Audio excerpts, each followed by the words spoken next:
Welcome to new TV Telugu.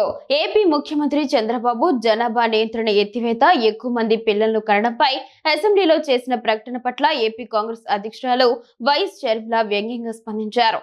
రాష్ట్రంలో ఇప్పటికే ఉన్న యువతకు సరైన ఉపాధి అవకాశాలు లేక ఇబ్బంది పడుతుంటే ఇప్పుడు ముగ్గురు పిల్లలను కనమని చెప్పడం ఎంతవరకు సమంజసమని ఆమె ప్రశ్నించారు.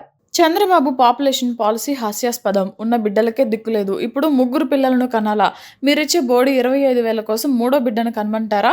ఉద్యోగాలు లేక నిరుద్యోగులు ఆటోలు తోలుకుంటూ టాక్సీ డ్రైవర్లుగా బ్రతుకుతున్నారు.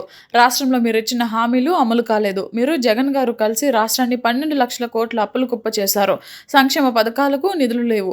ఉద్యోగుల జీతాలు ఇచ్చే పరిస్థితి లేదు. ఆరోగ్యశ్రీ పథకానికి 3,000 కోట్లు, ఫీజు రియంబర్స్ పథకానికి 6,000 కోట్లు బకాయిలు పెట్టారు. కూటమి ప్రభుత్వం 2 ఏళ్ల కాలంలో 15,000 కోట్ల విద్యుత్ ఛార్జీల భారం మోపారు.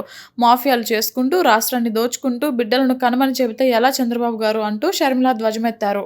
అసలు మన రాష్ట్రం ఎంత దయనీయ స్థితిలో ఉంది అంటే పక్క రాష్ట్రాలందరికీ అన్నిటికీ రాజధానీలు ఉన్నాయా?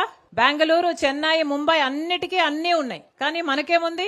చేతిలో చిప్పు ఉంది. కనీసం ఒక రాజధాని కూడా లేదు. మన బిడ్డలు ఎక్కడికి వెళ్ళాలి ఉద్యోగాల కోసం? వాళ్ళ భవిష్యత్తు ఏం కావాలి? డిగ్రీలు, పీజీలు చదివిన బిడ్డలంతా రోడ్ల మీద తిరుగుతున్నారు. లేకపోతే ఆటో డ్రైవర్లుగానో, గిగ్ వర్కర్లుగానో పనిచేస్తున్నారు. ఎవరు పట్టించుకుంటున్నారు?